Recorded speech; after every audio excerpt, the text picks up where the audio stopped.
Amén, hermanos. Vamos a dar inicio el día de hoy. Estamos agradecidos con Dios que tenemos la oportunidad de una vez más estar unidos para compartir la palabra. Continuamos con nuestra serie sobre nuestra identidad colectivamente. Amén. Estamos estudiando quién somos cuando nos unimos a adorar y a escuchar la palabra. Entonces, el día de hoy es la parte número 4 de esta serie y estamos estudiando bajo el tema Entrada a la iglesia restaurada. Amén. Entrada a la iglesia restaurada. Según lo que hemos aprendido, la Biblia declara que la iglesia primitiva o la primera iglesia fue la congregación de Israel en el desierto. Lamentablemente, Israel cometió adulterio espiritual al ir tras otros dioses. Bajo esta condición, Dios desechó a Israel, pero prometió volver a tomarla como esposa después de pasarla por un proceso de purificación, santificación y restauración. A este proceso le hemos llamado la reedificación de la iglesia de Israel. Todo esto fue realizado cuando Yeshua vino en su misión mesiánica para cumplir con lo que Dios había prometido para el pueblo de Israel.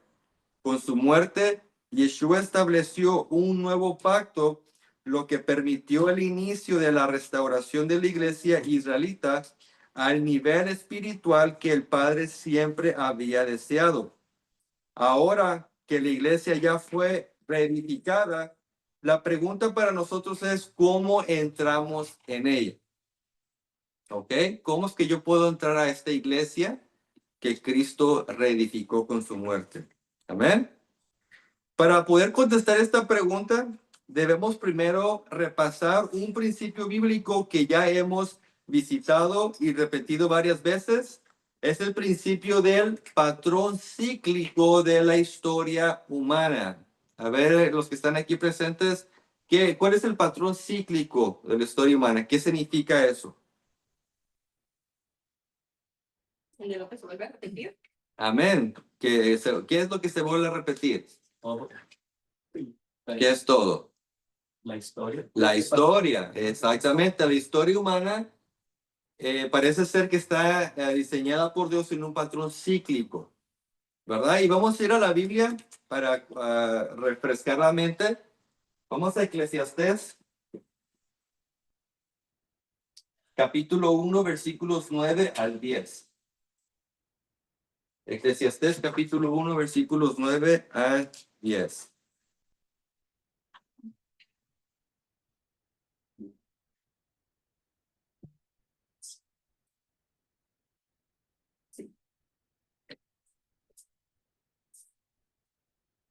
¿Qué es lo que fue? Lo mismo que será. ¿Qué es lo que ha sido hecho? Lo mismo que se hará.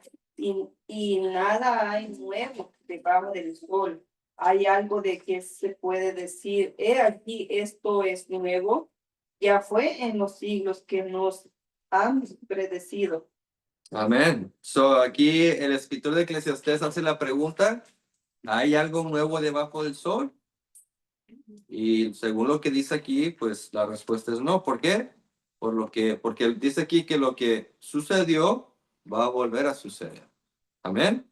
Y como un segundo testigo de este principio, ahí mismo en Eclesiastés, vamos al capítulo 3, versículo 15, el versículo 15. Eclesiastés 3:15, por favor. Aquello que fue, ya es, y lo que ha de ser, fue ya. Y Dios restaura lo que pasó. Amén. So, fíjense qué interesante este versículo. Aparte de confirmar el hecho de que lo que existe, o sea, lo que ya existió, existirá, dice aquí, Dios restaura lo que pasó. O sea, como que Dios es el que está encargado que dentro de este patrón cíclico, las cosas que quizás no han sucedido según la voluntad de Dios a causa de el ser humano, como que Dios se encarga de restaurar las cosas, ¿verdad? Entonces, con esto en mente, podemos ver que en la Biblia enseña que no hay nada nuevo debajo del sol. Y al ser esto verdad, entonces significa que la entrada a la iglesia israelita del nuevo pacto hecho por Yeshua debe ser igual que antes. ¿Ok? So, una vez más, por el hecho de que las cosas se repiten, así como en el pasado entraron en la iglesia primitiva, entonces bajo el nuevo pacto debe ser similar, porque no hay nada nuevo. Dios es el mismo, Dios no cambia. Es el mismo ayer, hoy y para siempre. Entonces, si Dios no cambia y si la historia tiende a repetirse, entonces significa que la entrada a la iglesia del nuevo pacto debe ser similar a la del antiguo pacto. ¿Por qué? Porque al final del día es la misma iglesia, nomás que está restaurada, está reedificada por Yeshua, ¿verdad? Entonces, es lo que vamos a hacer el día de hoy. Con la ayuda de Dios vamos a mirar el patrón que encontramos en la iglesia primitiva, en la iglesia del desierto, y ver si concuerda con lo que el Nuevo Testamento dice acerca de la iglesia y cómo entramos a la iglesia. ¿Ok? La iglesia primitiva o la congregación del desierto tuvo su inicio en el éxodo o salida de Egipto. Dios mandó a su siervo Moisés para demostrar su gran poder contra los dioses falsos de Egipto y para ofrecer salvación y libertad a los hijos de Israel. El registro bíblico dice que por el hecho que el faraón rehusó dejar ir libre al pueblo israelita y como consecuencia, Dios mandó 10 plagas sobre la nación de Egipto. Al llegar a la plaga número 10, la de la muerte, Dios le pidió a Israel que depositaran su confianza y su fe en Él para salvarlos. El mandato divino les ordenó a los israelitas a sacrificar un cordero para la primera Pascua. Así que vamos a ir a la Biblia cuando la Biblia menciona la Pascua por primera vez. Vamos a ver qué podemos aprender de este evento. Vamos a Éxodo, capítulo 12, versículos 1 al 13.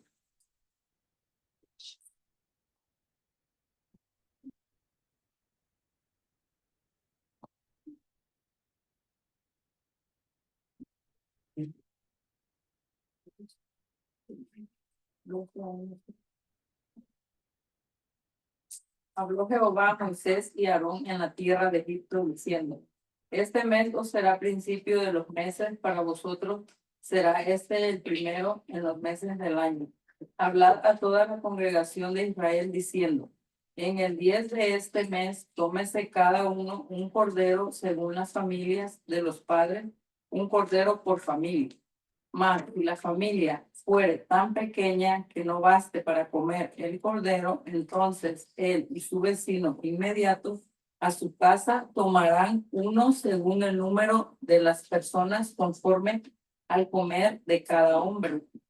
Haréis la cuenta sobre el cordero, el animal será sin defecto, macho de 1 año, lo tomaréis de las ovejas o de las cabras, y lo guardaréis hasta el día 14 de este mes, y lo inmolará toda la congregación del pueblo de Israel entre las 2 tardes, y tomarán de la sangre y la pondrán en los 2 postes y en el dintel de las casas que lo han de comer.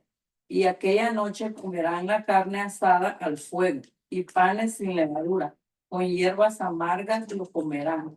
Ninguna cosa comeréis de él cruda, ni cocida en agua, sino asada al fuego. Su cabeza con sus pies y sus entrañas, ninguna cosa dejaréis de él hasta la mañana. Y lo que quedare hasta la mañana, lo quemaréis en el fuego y lo comeréis así, ceñidos vuestros lomos, vuestro calzado y en vuestros pies, y vuestro bordón en vuestra mano, y lo comeréis apresuradamente. Es la Pascua de Jehová. Pues yo pasaré aquella noche por la tierra de Egipto y heriré a todo primogénito en la tierra de Egipto, así de los hombres como de las bestias, y ejecutaré mis juicios en todos los dioses de Egipto. Yo, Jehová. Y la sangre os será por señal en las casas donde vosotros estéis, y veré la sangre y pasaré de vosotros. Y no habrá en vosotros plaga de mortandad cuando hiera la tierra de Egipto. Amén. Entonces aquí, hermanos, podemos ver el relato del capítulo 12 de Éxodo, donde Dios le manda hablar a la congregación de Israel. Ya establecimos que esta congregación es lo mismo que la iglesia de Israel. ¿Y qué fue lo que le pidió Dios a la iglesia en este caso? ¿Qué le pidió que hiciera? Sacrificar cordero. Un cordero, ¿ok? Y según el versículo 13, ¿qué es lo que tenían que hacer con la sangre? Bueno, no el 13, sino más bien el 7. ¿Qué tenían que hacer con la sangre de este cordero? ¿Tomar la sangre? No, ponerla Y la poner ya, por la Ok, entonces era ponerla en ¿dónde? Dos postes en el dintel de la casa. En la entrada de la casa, ¿verdad? Y cuando Israel hiciera esto, ¿qué es lo que iba a suceder? O sea, ¿por qué Dios mandó a que hicieran esto? Poner la sangre del cordero. Porque iba a haber andar Ok. como, ¿Y qué iba a suceder con la sangre? como Era protección. una protección. Exactamente. Ok. Era, dice el 13, y la sangre os será por señal en las casas donde ustedes viven o habiten. Ok. Entonces, era una señal para que la muerte pasara por encima de ese hogar y no llegara a la casa, no llegara a los miembros. Amén. Entonces, al recibir de parte de Dios el mandamiento de la primera Pascua para la congregación de Israel, se salvarían de la plaga de muerte que vino sobre Egipto. Israel tuvo que haber depositado su plena confianza y fe en la palabra de Dios para sobrevivir. So, fíjense nomás aquí, o sea, este asunto, algo que nunca había ocurrido, porque es la primera vez, y Dios les dice, ok, voy a mandar muerte y ustedes pongan sangre en la puerta. Humanamente, lógicamente, o sea, ¿cómo lo tomaríamos? Como algo raro, ¿verdad? Algo extraño, o sea, oye, ¿cómo que va a venir la muerte y para que no llegue a mi hogar tengo que poner la sangre y la sangre de un cordero? O sea, lógicamente, pues es algo extraño, algo raro. Pero recuerden que con Dios no se le sirve por lógica. A Dios se le sirve por fe, por confianza, mirando la trayectoria de Dios, que Él nunca ha fallado, que lo que ha dicho se ha cumplido. Entonces, si Dios pidió en esta ocasión que la iglesia de Israel tomaran un cordero, lo sacrificaran y pusieran su sangre en la puerta, entonces era un acto de fe.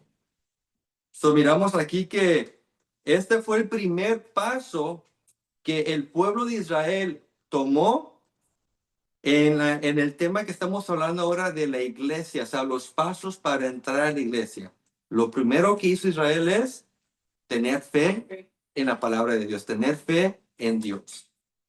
Entonces, como resultado de esta fe, la iglesia de Israel recibió la salvación de la muerte porque no entró la muerte a su casa y también recibió la libertad de su esclavitud porque inmediatamente después de eso salió libre. ¿Todo por qué? Por poner su fe en la sangre de este cordero que Dios pidió. Ahora, según los escritos apostólicos del Nuevo Pacto, ¿qué es lo primero que debemos hacer para entrar y formar parte de la iglesia para salvación? Hablando en el Nuevo Testamento. Creer en Jesús, en que Exactamente. Ok, so quiero que para que vayamos poniendo esto en contexto y ir haciendo las conexiones. So, En Éxodo, Dios les pidió fe en la sangre del cordero. ¿Sí? Ok, ahora vamos a ir al Nuevo Testamento para ver cuál es el requisito. Vamos a Hechos, capítulo 16, versículos 30 al 31.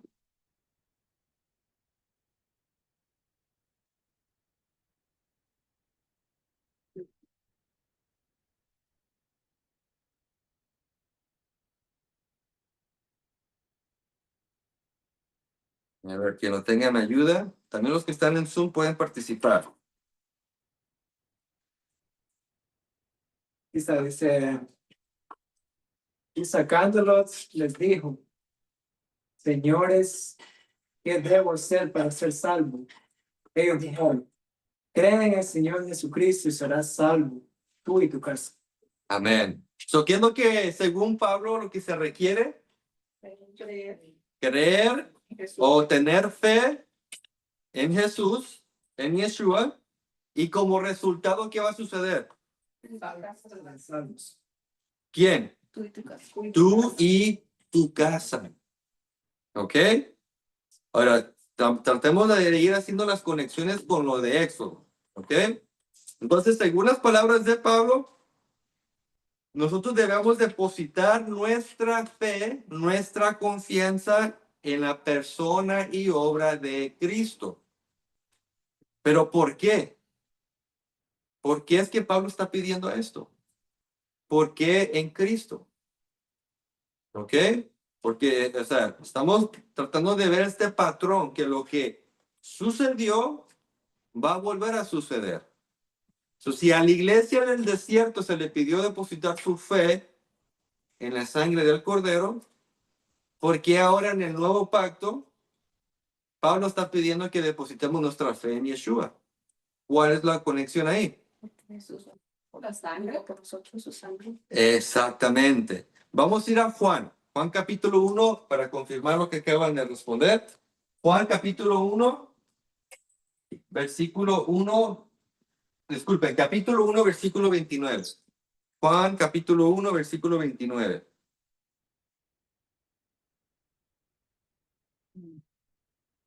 El siguiente día vio Juan a Jesús que venía a él y dijo, he aquí el Cordero de Dios que quita el pecado del mundo. Amén. Entonces Juan el Bautista mira a Yeshua y ¿cómo lo presentó?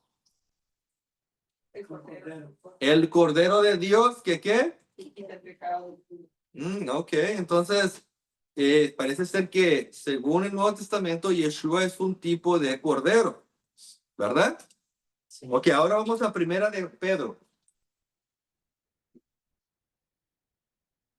Primera de Pedro, capítulo 1, versículos 17 al 19. Primera de Pedro, capítulo 1, versículos 17 al 19.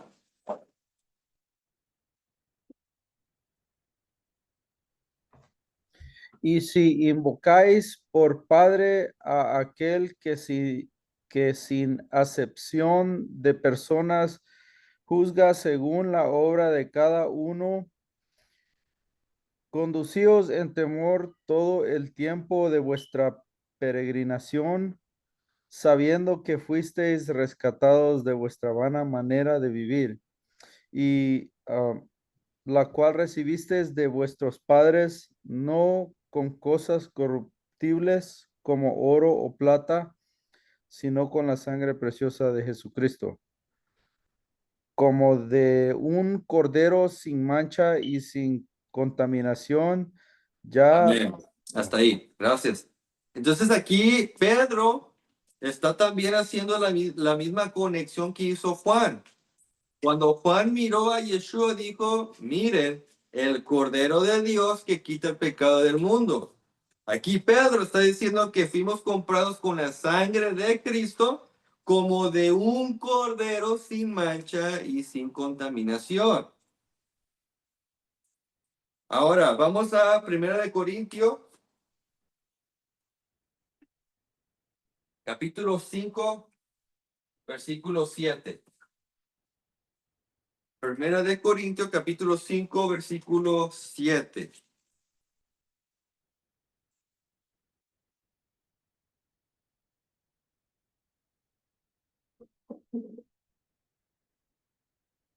Limpiaos pues de la vieja levadura, para que seáis nueva masa, sin levadura, como sois, porque nuestra Pascua, que es en Cristo, ya fue sacrificada por nosotros. Amén. So ahora aquí también tenemos a Pablo haciendo la conexión de que Cristo es nuestra Pascua. Cristo es el Cordero de la Pascua. Entonces podemos ver que según los escritos apostólicos, hay una relación, una conexión entre el Cordero Pascual y Yeshua. Tanto así que Pablo indicó que Yeshua es nuestro Cordero Pascual.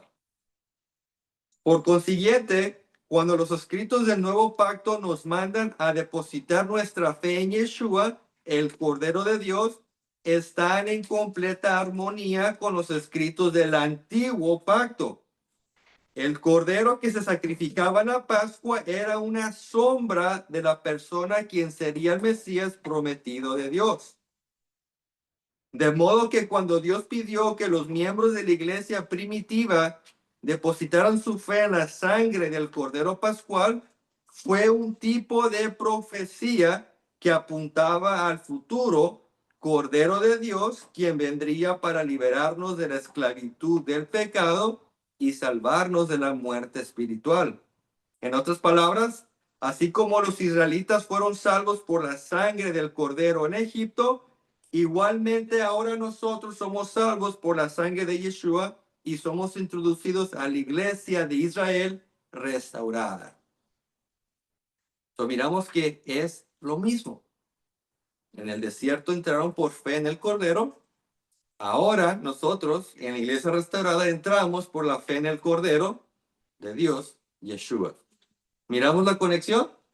Y gracias a Él es que tenemos entrada a la iglesia. Él es el camino, Él es la puerta. También la Biblia dice, vamos a Juan 10:9, para mirar que así es como se describe.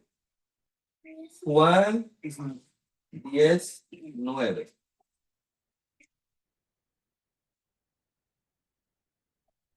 Yo soy la puerta, el que por mí entraré, será, el que por mí entraré será salvo.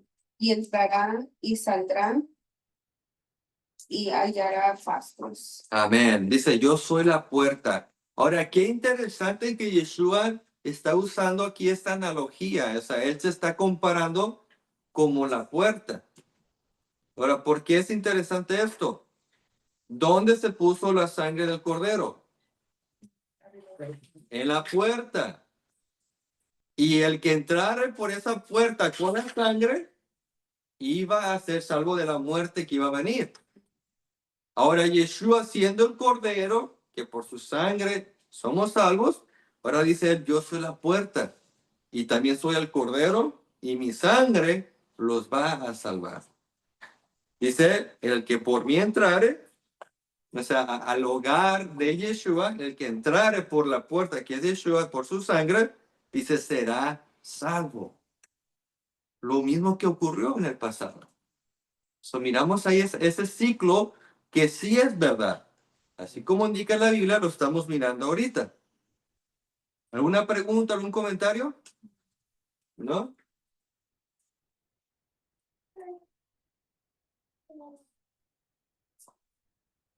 Ok. Entonces, después de creer en Yeshua y depositar nuestra fe en la obra que hizo en la cruz para ser libres y ser salvos, ¿qué sigue? ¿Qué es el siguiente paso para nosotros que nos estamos uniendo a la iglesia restaurada por Yeshua? ¿Será que nos quedamos en la fe y ya estuvo? ¿O hay algo más que se requiere de nuestra parte? Bueno, para contestar esto vamos a ir a la Biblia. Vamos a Hechos capítulo 16. Vamos a ir a los versículos 30 al 33. Vamos a ver qué es lo que sigue después de creer en Yeshua.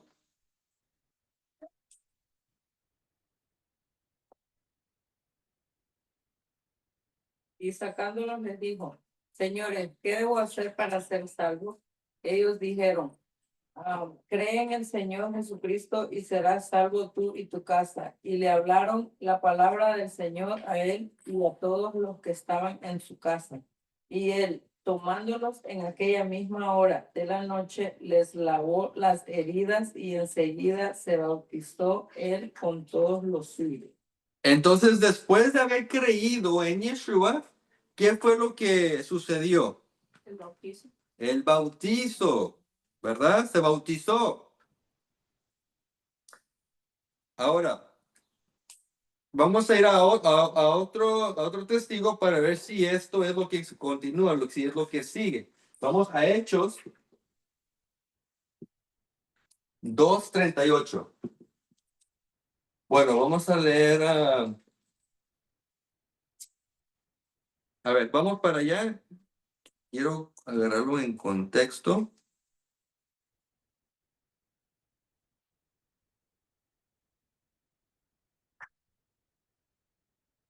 Ya vamos a leerlo desde el 36. Si no me equivoco, sí. Creo que es del 36 al 38. Vamos a leer.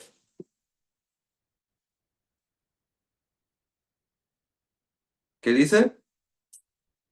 Sepa pues ciertísimamente toda la casa de Israel que a este Jesús, a quien vosotros crucificasteis, Dios le ha hecho Señor y Cristo.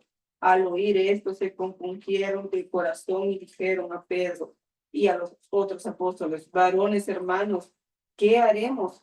Pedro les dijo, arrepentíos y bautícese cada uno de vosotros en el nombre de Jesucristo para perdón de los pecados y recibiréis el don del Espíritu Santo. Amén. Entonces, Pablo predicando en el día de Pentecostés, predicando la buena nueva de que Yeshua era el Mesías. El pueblo que lo escuchó dice que se compungieron de corazón. ¿Qué significa eso? Se arrepintieron, ¿verdad? Y si se arrepintieron es porque creyeron. O sea, una persona que no cree no puede llegar al arrepentimiento. Entonces, estos hombres judíos que escucharon la prédica de Pedro, creyeron en el mensaje y dijeron, ok, creo, pero ahora ¿qué sigue? ¿Qué debo hacer? Y creo que esa es la pregunta lógica para todos. O sea, ok, creí en Yeshua, pero ahora ¿qué sigue? Entonces, ¿qué dijo Pedro? Arrepentíos y bautícese cada uno de ustedes en el nombre de Jesucristo, en el nombre de Yeshua. So, miramos que después de creer viene el bautismo. Ahora vamos a 1 Corintios, capítulo 12, versículo 13. 1 Corintios 12, 13.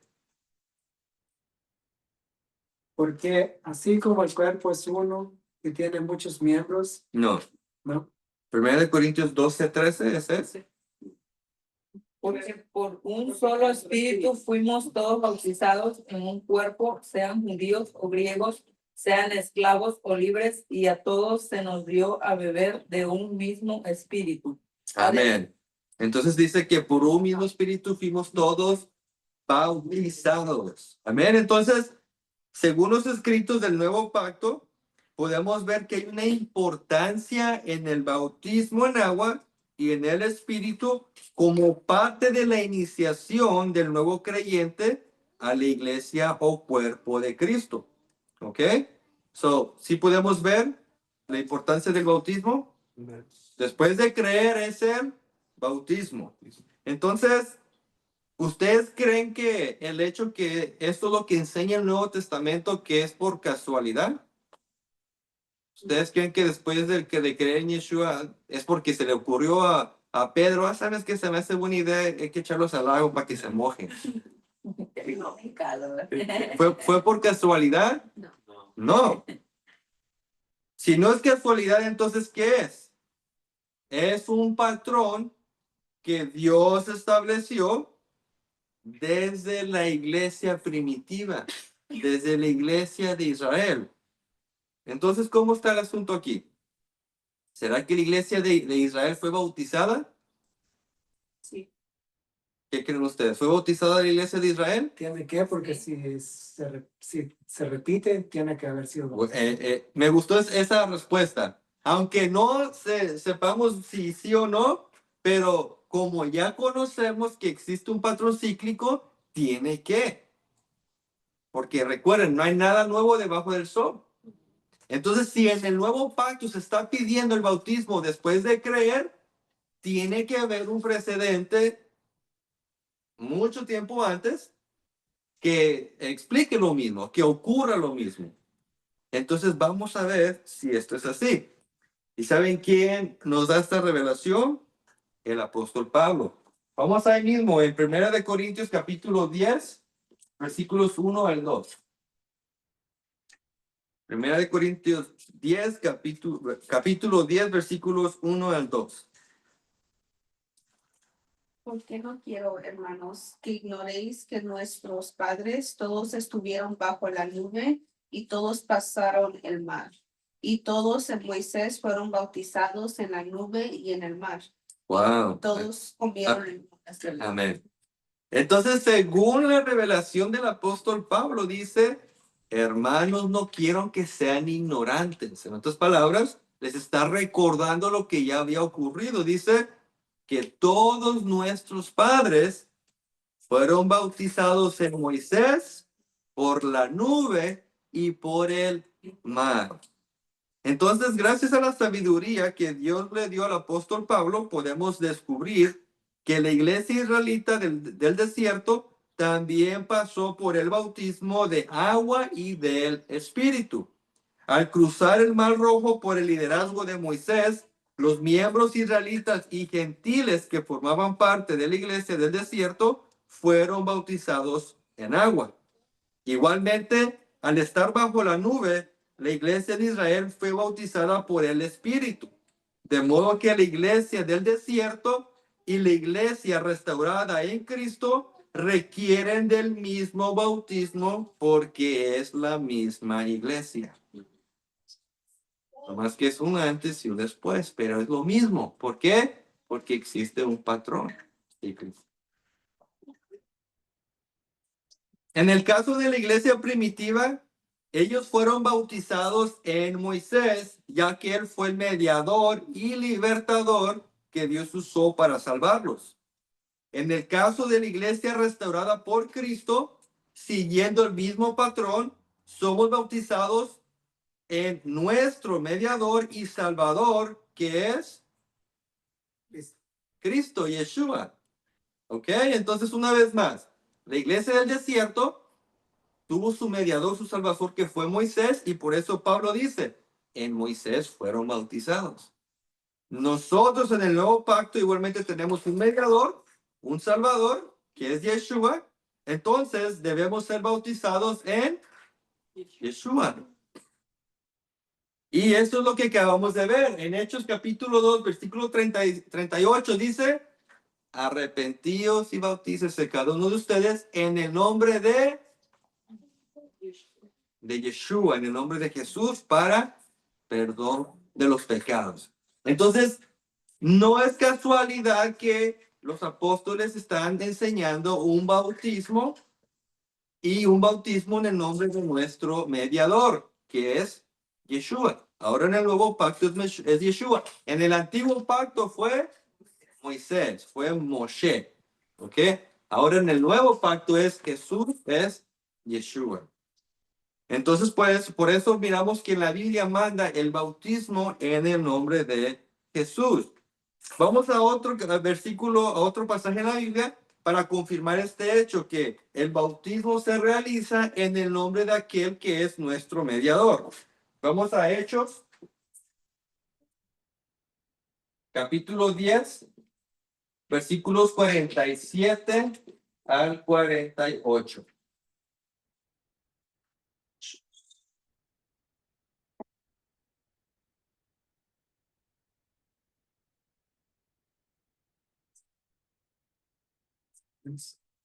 Hechos capítulo 10, versículos 47 al 48. Entonces respondió Pedro, ¿puede acaso alguno impedir el agua para que no sean bautizados? Estos han recibido el Espíritu Santo también, como nosotros, y mandó bautizarles en el nombre del Señor Jesús.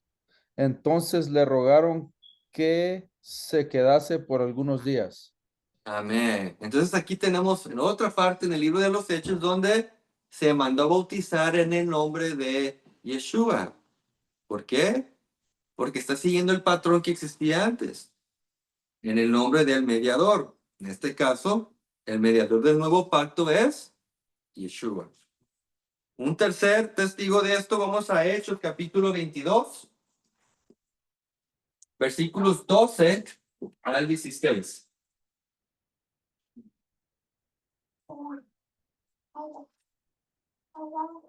Hechos capítulo 22, versículos 12 al 16, vamos a leer sobre la conversión del apóstol Pablo.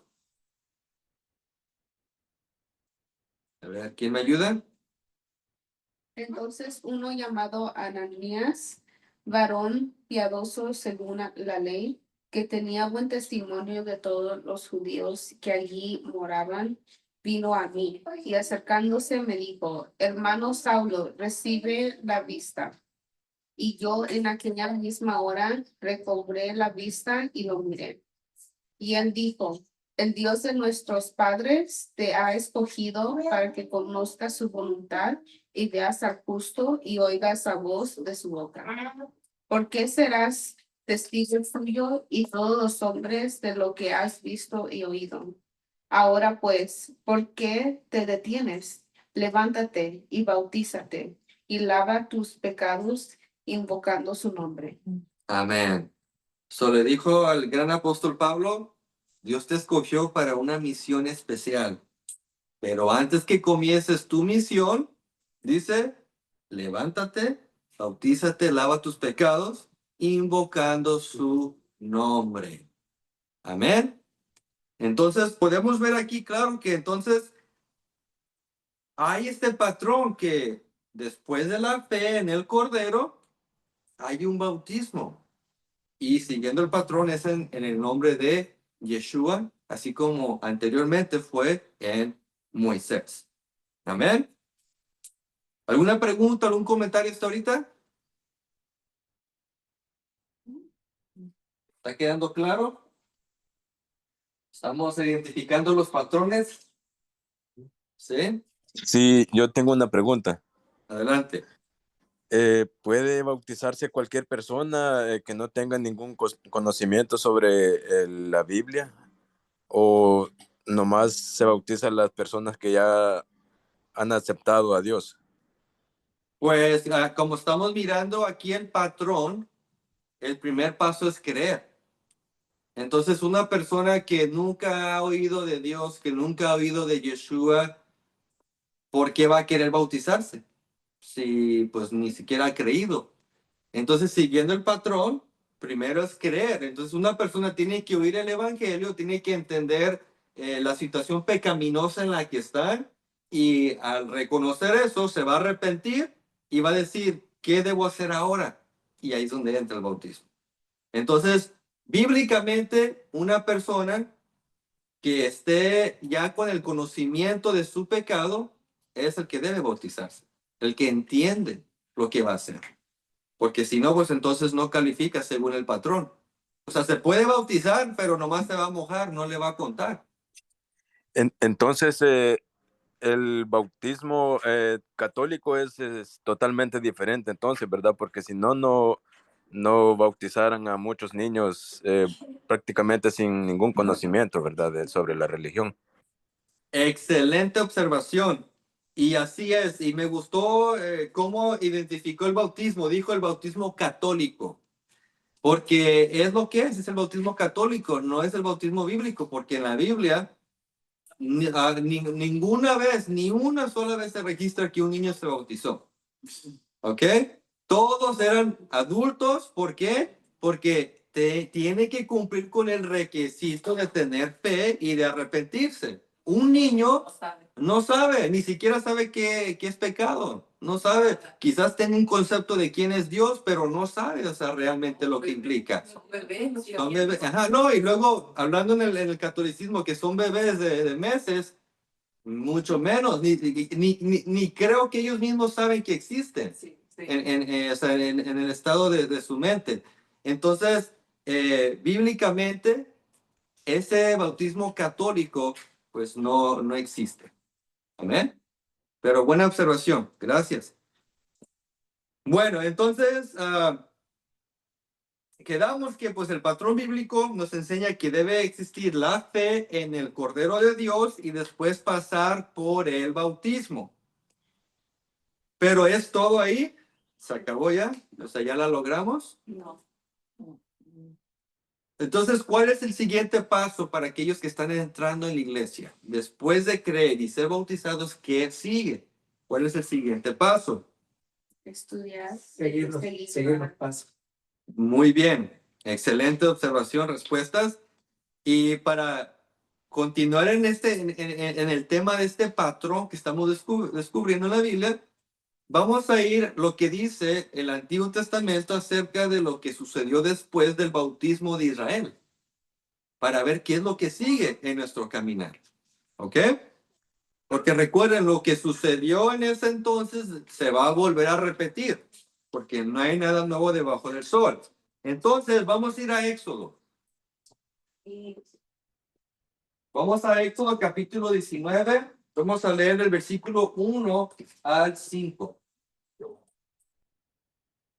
En el mes tercero de la salida de los hijos de Israel de la tierra de Egipto, en el mismo día llegaron al desierto de Sinaí. Habían salido de Refidim y llegaron al desierto de Sinaí y acamparon el desierto y al campo ahí Israel delante del monte. Y Moisés subió a Dios y Jehová llamó desde el monte diciendo así: dirás de la carta de Jacob y anunciarás a los hijos de Israel: vosotros visteis lo que dice a los egipcios como os tomen sobre a las águilas de águilas y os he traído a mí.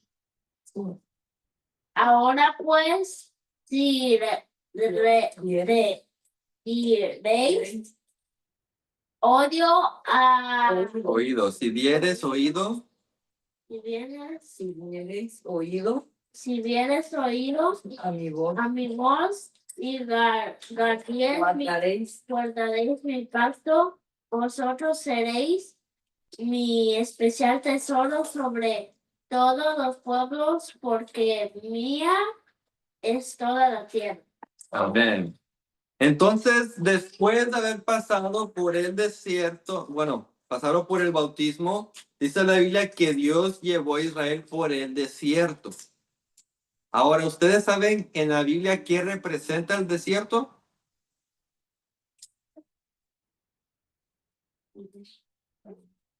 ¿No?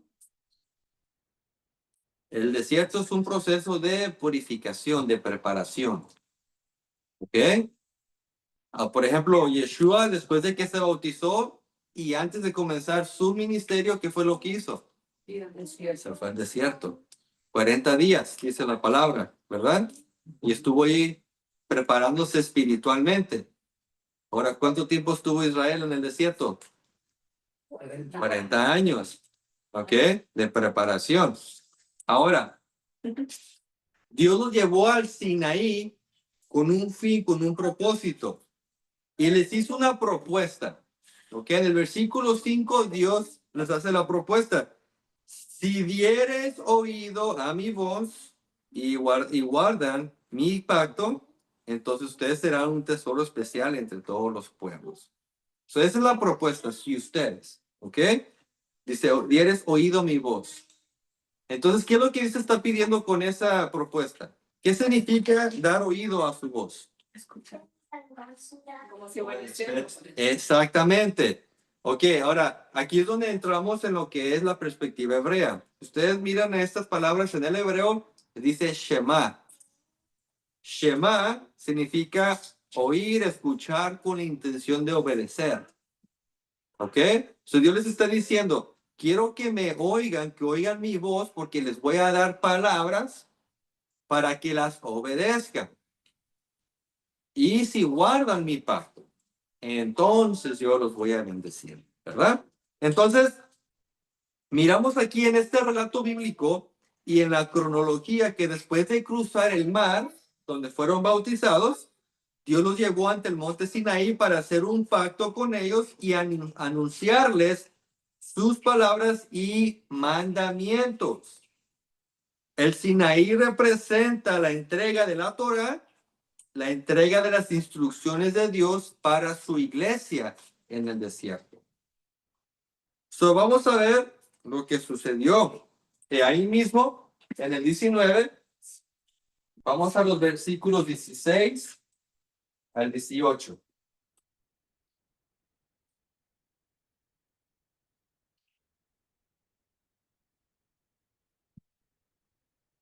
So, Éxodo 19, 16 al 18.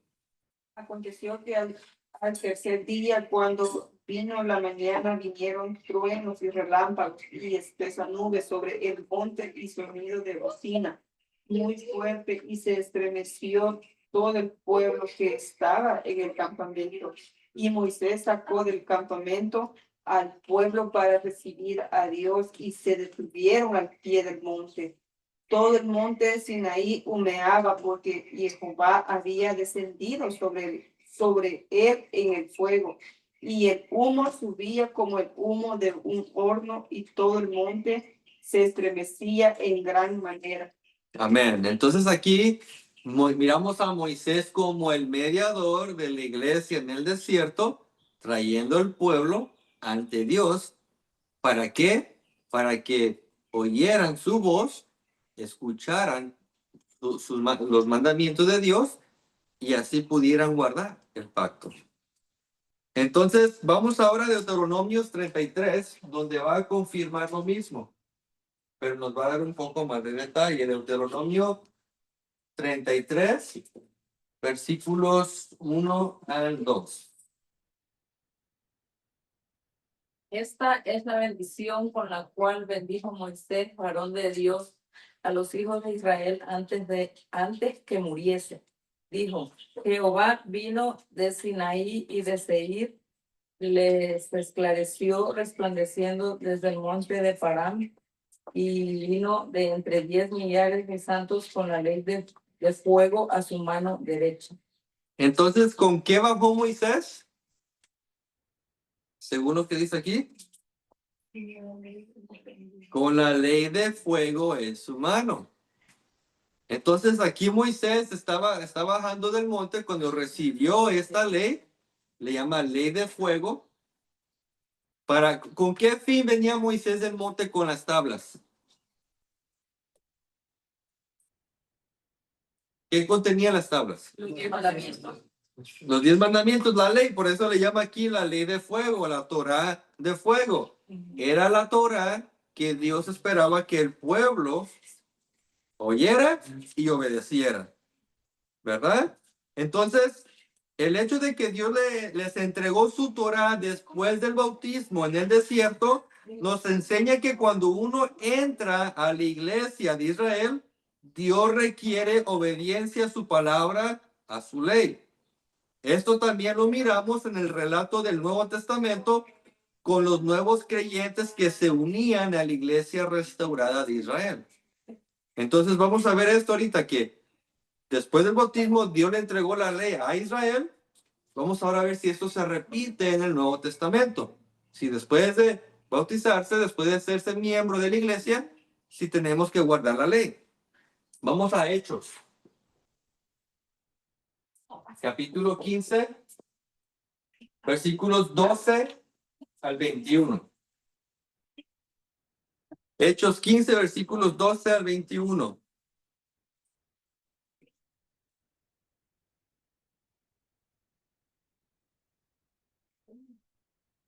Entonces toda la multitud cayó y oyeron a Bernabé y a Pablo, que contaban cuán grandes señales y maravillas había hecho Dios por medio de ellos entre los gentiles. Y cuando ellos callaron, Jacobo respondió diciendo: varones hermanos, oídme. Simón ha contado cómo Dios visitó por primera vez a los gentiles para tomar de ellos pueblo para su nombre.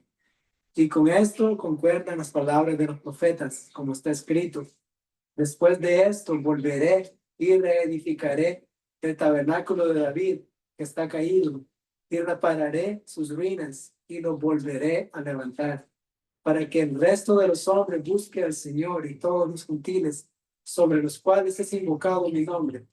Dice el Señor, que hace conocer todo esto desde tiempos antiguos, por lo cual yo juzgo que no se inquiete a los gentiles que se conviertan a Dios, que se convierten a Dios, sino que se les escriba que se aparten de las contaminaciones de los ídolos, de fornicación, de ahogado y de sangre. Porque Moisés desde tiempos antiguos tiene en cada ciudad quien lo predique en las sinagogas, donde es leído cada día de reposo. Amén. Entonces, si ustedes se toman el tiempo de leer todo este capítulo 15 en contexto, nos vamos a dar cuenta que había una gran discusión en la iglesia del primer siglo sobre qué se debería hacer con los gentiles que se convertían a Dios por medio de la fe en Yeshua. ¿Ok? Entonces, la pregunta es, ¿qué se hace con un gentil que está entrando a la iglesia israelita? El consenso de los apóstoles fue que no se inquietaran o fastidiaran a los gentiles en cuanto al exigirles una conversión y transformación inmediata. Quiero hacer énfasis aquí para poder entender bien esto en contexto, ¿ok? Se dijo, lo que los apóstoles quedaron en hacer es que no se fastidiaran a los gentiles o forzarlos a que pasaran por una conversión así, rápida. O sea, ya de la noche a la mañana ya tienes que estar viviendo como un israelita. O sea, los apóstoles dijeron, no, o sea, eso no se puede hacer. No podemos imponer eso sobre los gentiles porque apenas están comenzando. Entonces, lo que acordaron fue que se tuviera paciencia con ellos mientras aprendían la palabra de Dios, y el acuerdo fue que comenzaran con 4 cosas que fue sacada de la Torá. 4 cosas que en la Torá se prohíben. Amén.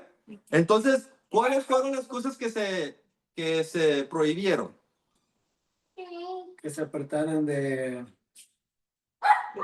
los ídolos Y ahogado y de sangre. So, ¿cuáles son las cosas? ¿Qué es ahogado? ídolos, fornicación, ahogado y de sangre. Ok, so las 4 cosas que se prohibió fue apartarse de la idolatría, de fornicación o actos sexuales ilícitos, de animales ahogados o estrangulados y de comer sangre. Esas son las 4 cosas que se les piden a los gentiles. Ahora, como les repito, estas cosas fueron sacadas de la Torá. O sea, ya estaban ahí. No es algo nuevo que los apóstoles están inventando. Y esto nos demuestra que para los apóstoles la Torá todavía tenía validez, todavía tenía autoridad. Porque si no, pues no estuvieran usándolo. Si la Torá con la muerte de Cristo ya no vale, ya no tenemos que seguirla, entonces no se hubieran inventado otras cosas. ¿verdad?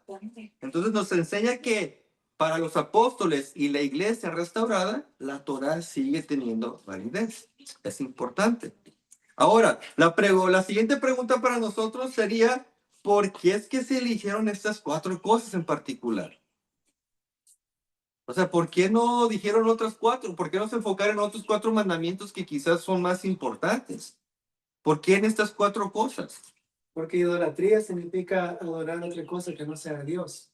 O sea, apartarse de... Porque dice que Dios es un Dios celoso. Claro. Entonces, fornicación, pues sabemos, ¿verdad?, de que la fornicación también es una abominación. Sí, sí, sabemos que estas 4 cosas son pecados, o sea, no se debe practicar dentro del pueblo de Dios. Pero la pregunta es por qué es que se eligieron estas cosas como para comenzar a trabajar con los gentiles. ¿Por qué estas 4 cosas? Porque si no se alejan de los ídolos, van a seguir haciendo lo que los ídolos piden. Ok. O sea, no van a seguir la ley de Dios, no van a volver a no van a seguir en la verdadera palabra de Dios, sino que van a seguir combinando lo que es, mezclando lo que es idolatría con lo que es santo. Correcto, claro que sí. Entonces, para entender un poco más el por qué se pidió estas cosas, debemos de estudiar el contexto histórico y sociocultural del primer siglo en cuanto a los gentiles. Y cuando estudiemos esto, vamos a decir, ok, esto tiene sentido. Ahora, ¿cuál era el asunto? ¿Cuál era el problema? Recuerden que los gentiles son aquellos que no conocen de Dios y no conocen de su palabra. Y naturalmente practican el paganismo y la idolatría. ¿Ok? So, un gentil del primer siglo nace en este tipo de mundo. Practicando la idolatría, sirven a miles de dioses y practican el paganismo, este culto de idolatría. So, estos gentiles que se estaban convirtiendo al Dios de Israel estaban saliendo de este mundo pagano. Y es interesante que las 4 cosas que se les pidió que se apartaran son precisamente parte del culto pagano. Dentro del paganismo se practica la idolatría. Dentro del paganismo se practica la fornicación. Dentro del paganismo se practica comer animales todavía con su sangre adentro, porque ellos tendrán sus motivos, pero así es como ellos lo practicaban. Y se tomaban la sangre de animales. Todo esto es parte del mundo pagano. De ahí venían los gentiles. Entonces, ¿qué es lo que podemos ver? Que lo que hicieron los apóstoles es tener en mente cuál era el problema primordial que tenían los gentiles. Es atacar lo más importante por el estilo de vida donde ellos vienen. Sería, por ejemplo, si por aquí viene una mujer prostituta, ¿verdad? Que dice, ya estoy cansada de esta vida, quiero servirle a Dios. ¿Qué debo hacer yo para seguir los caminos de Dios? Nosotros entendiendo que viene de un contexto de la prostitución, vamos a decirle, bueno, lo primero que tienes que hacer es dejar la prostitución. Porque ese es el problema con el que viene. O un drogadicto, lo primero que tiene que dejar es la droga. Entonces, lo que hicieron los apóstoles fue analizar el problema, el contexto del mundo gentil y decir, ok, ustedes quieren servirle al Dios de Israel, quieren unirse a la iglesia de Israel, vamos a comenzar con el problema más grande que tienen ustedes, que es la idolatría y las prácticas paganas con las que vienen. Entonces, esto nos demuestra el amor, la paciencia, la misericordia que tenían los apóstoles para los nuevos convertidos. Entonces, no era lo único que se les pidió a los gentiles, porque si fuera lo único, ¿dónde queda entonces el no robar? Aquí no se les mencionó. ¿Dónde queda el no matar, el no codiciar, el honrar a los padres? Porque algunos creen que eso es lo único que se les exige a los gentiles. Si somos gentiles y vinimos a la iglesia, no tenemos que guardar la ley, nomás guardamos estas 4 cosas, que curiosamente son de la ley. Pero no es una lista exhaustiva, o sea, no es lo único que se le requirió a los gentiles. Fue el comienzo, fue lo primero para permitirles entrar a la iglesia. ¿Por qué? Porque dice aquí que con el tiempo ellos iban a ir aprendiendo. Vamos a leer una vez más, versículos 19 al 21. A ver, ¿quién me ayuda? 19 al 21. Por lo cual yo juzgo que no se inquiete a los gentiles que se convierten a Dios, sino que se les escriba que se aparten de las contaminaciones de los ídolos, de fornicación, de ahogado y de sangre. Porque Moisés desde tiempos antiguos tiene en cada ciudad quien lo predique en las sinagogas de donde es leído cada día de reposo. Ok, entonces fíjense, aquí mismo nos dice el por qué se les dio estas 4 cosas. Para comenzar, Porque iban a ir aprendiendo. ¿por qué? Iban a ir escuchando. ¿Escuchando a quién? La ley de Moisés. A Moisés, dice aquí, porque Moisés tiene desde tiempos antiguos en cada ciudad quienes lo predican en las sinagogas. So, Moisés aquí es una referencia a la ley que Dios le dio a Moisés, la Torá. Entonces aquí lo que está enseñando es que estos gentiles que vienen del mundo pagano comienzan a atacar el problema del paganismo y lo demás, conforme ellos vengan cada día de reposo, cada Shabbat, van a ir aprendiendo las otras cosas de la ley que Moisés le entregó a Israel. Solamente es el comienzo. Lo demás es un proceso, ¿verdad? Entonces, por ejemplo, aquí tenemos personas que ya tienen mucho tiempo caminando en el camino de Dios, otras personas que apenas están llegando. A las nuevas personas no les podemos pedir ya. Comienza a actuar o vivir como el que tiene 30 años. No se puede. Es un proceso. Así como el niño comienza gateando, después parándose, caminando y luego corriendo, así es lo que enseña la palabra para los gentiles que están entrando a la iglesia de Israel. Entonces, las 4 prohibiciones no es una totalidad, es el comienzo, porque así como en el antiguo pacto, en la iglesia de Israel, Dios les entregó la Torah para que la obedecieran. Ahora, en el nuevo pacto, siguiendo el mismo patrón, Dios nos entrega la Torah para que nosotros la guardemos, la obedezcamos. Y esto también estaba profetizado. Vamos a Jeremías 31. Jeremías 31, versículo 33. Aquí es donde Dios promete que en el futuro iba a ser un nuevo pacto y vamos a ver qué es lo que va a ocurrir en este nuevo pacto.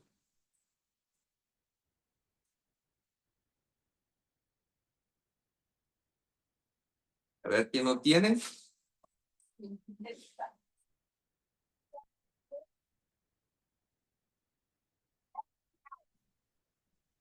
Pero este es el pacto que haré con la casa de Israel después de aquellos días, dice Jehová.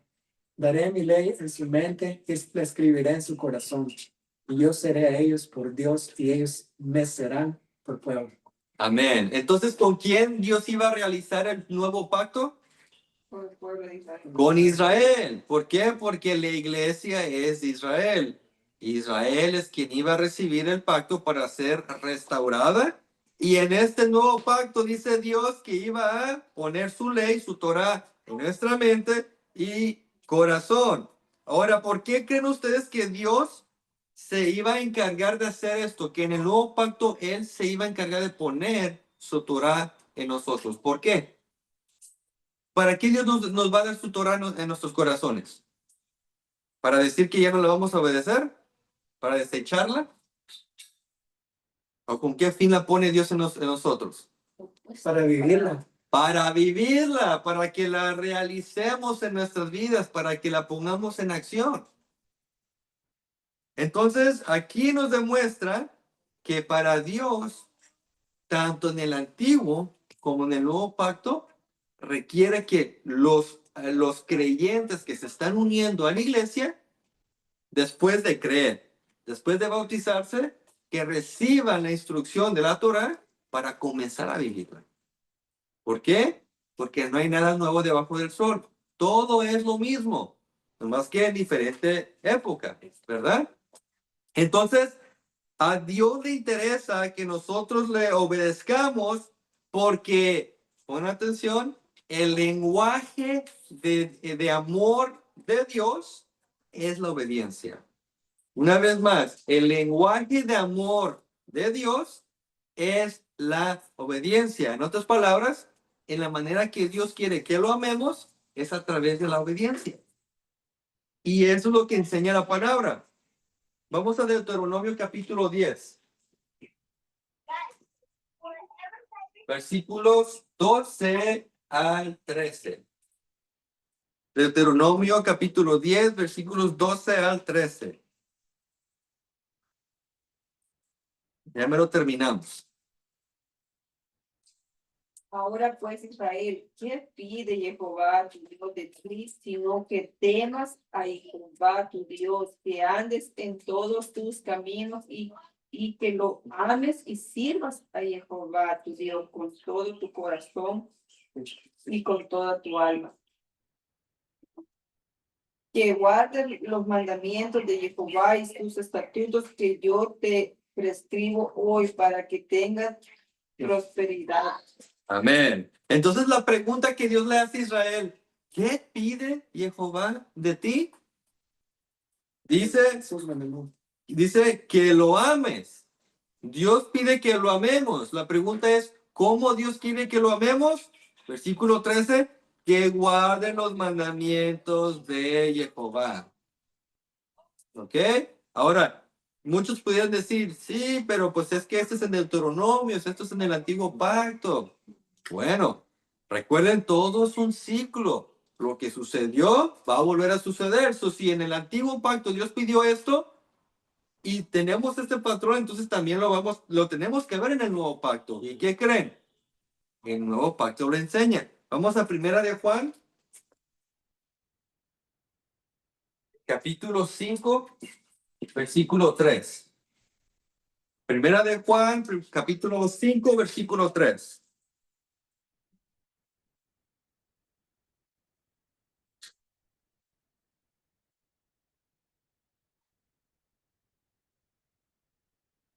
¿Quién lo tiene? Pues este es el amor de Dios, que guardemos sus mandamientos y sus mandamientos no son gravosos. Amén. ¿Qué dijo el apóstol Juan? ¿Cómo le demostramos el amor a Dios? ¿En el Nuevo Pacto? Guardemos sus mandamientos. Exactamente. Aquí si alguien quiere excusarse, estamos leyendo el Nuevo Testamento. ¿Y qué dice el escritor, el apóstol Juan? Este es el amor de Dios, que guardemos sus mandamientos. Igualito como lo que se dijo en el Antiguo. ¿Por qué? Porque Dios no cambia. Si Dios requirió amor a través de obediencia en el Antiguo, por medio de sus mandamientos, lo va a pedir también a nosotros. Porque Dios es el mismo, ayer, hoy y para siempre. Dios no cambia. Pero si por ahí uno no está convencido, vamos a un segundo testigo del Nuevo Testamento. Vamos a Segunda de Juan, capítulo 1, versículo 6. Con esto terminamos. Y este es el amor, que andemos según sus mandamientos. Este es el mandamiento, que andéis en amor, como vosotros habéis oído desde el principio. Amén. Fíjense, este es el amor, ¿ok? El amor a Dios, que andemos según sus mandamientos. Y bien interesante que dice Juan, que esto es lo que han oído desde el principio. ¿Dónde está el principio? Génesis, Éxodo, Levítico, Número, Deuteronomio, lo que llamamos Antiguo Testamento. Entonces miramos que realmente hay un patrón. Conclusión. Siendo que no hay nada nuevo debajo del sol y que Dios no cambia, el camino para entrar a la iglesia de Dios siempre ha sido el mismo. Todo aquel que desea formar parte de la iglesia debe primero aceptar por fe que Yeshua es el Cordero de Dios y que por su sangre somos salvos y liberados. Después debemos ser bautizados para ser oficialmente miembros del pueblo e Israel. Disculpen. Debemos ser bautizados para ser oficialmente miembros del pueblo e iglesia de Dios. Una vez somos parte del pueblo de Dios, Él nos da su Torah para obedecerla y así demostrarle nuestro amor y fidelidad. Este es el patrón que Dios estableció desde el principio para su iglesia y si queremos ser parte de la iglesia, debemos seguir el mismo camino. Dios no hace acepción de personas. Todos tenemos acceso por el mismo camino para ser parte del pueblo de Dios. Amén. Yo sería injusto pedirle a un grupo de personas algo y luego a otro grupo pedirles otra cosa. Ahí Dios estuviera haciendo excepción de personas. Pero como Dios no hace excepción de personas, por eso vemos este patrón. Amén. Bueno. Entonces, mis hermanos, ¿alguna pregunta, algún comentario? Yo he escuchado muchos cristianos que dicen, si ves, ahí dice, que hay un versículo donde dice, creo que Jesús dice, yo le doy un nuevo mandamiento que dice amar a Dios sobre todas las cosas. Y el siguiente es similar, amar al prójimo, ¿no? Como a ti mismo. Dice, ¿ves? Él está diciendo, solo son dos que deben de guardar de la ley. Pero aquí estamos leyendo qué significa el amor a Dios. Exactamente. Sí. Aquí está explicando. Exactamente. Y vino un escriba y le preguntó a Yeshua, maestro, ¿cuál es el gran mandamiento? Yeshua le dijo, amarás al Señor tu Dios con todo tu corazón, con toda tu mente, con todas tus fuerzas. Y la pregunta es, ok, ¿cómo amo a Dios? Y la respuesta la tenemos aquí. Tanto el Antiguo como el Nuevo Testamento nos enseñan que el amor a Dios es a través de la obediencia a sus mandamientos. Y luego Yeshua dijo, y el segundo es semejante a este, amarás a tu prójimo como a ti mismo. ¿Cómo amo a mi prójimo? Amando a Dios. Amando a Dios. Bueno. Amando la ley de Dios y amo al prójimo. No mintiendo. Exactamente. ¿Y dónde está el mandamiento de no mentir? En Éxodo. En los 10 mandamientos. En la Torá. ¿Dónde está el mandamiento de no robar? En la Torá. El mandamiento de no matar. No echar mentiras, no codiciar. ¿Ven cómo el amor a Dios y al prójimo lo encontramos desde el principio en la Torá? Y es lo que dice Juan. Pero ¿qué hace el ser humano? Cuando no se quiere sujetar a la ley de Dios, inventa doctrinas de cómo poder justificar la desobediencia. Pero miramos ahora a través de este patrón que no podemos evitar eso. Así Dios lo estableció y así debe ser. Amén. ¿Alguien más? ¿Pregunta, comentario?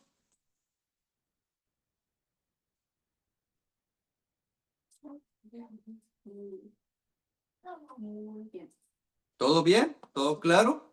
Sí. Bueno, hermanos, entonces pues nos vamos a despedir, mis hermanos que están mirando la grabación. Dios me los bendiga. Nos veremos la próxima semana. Shavuot Tov. Bendiciones.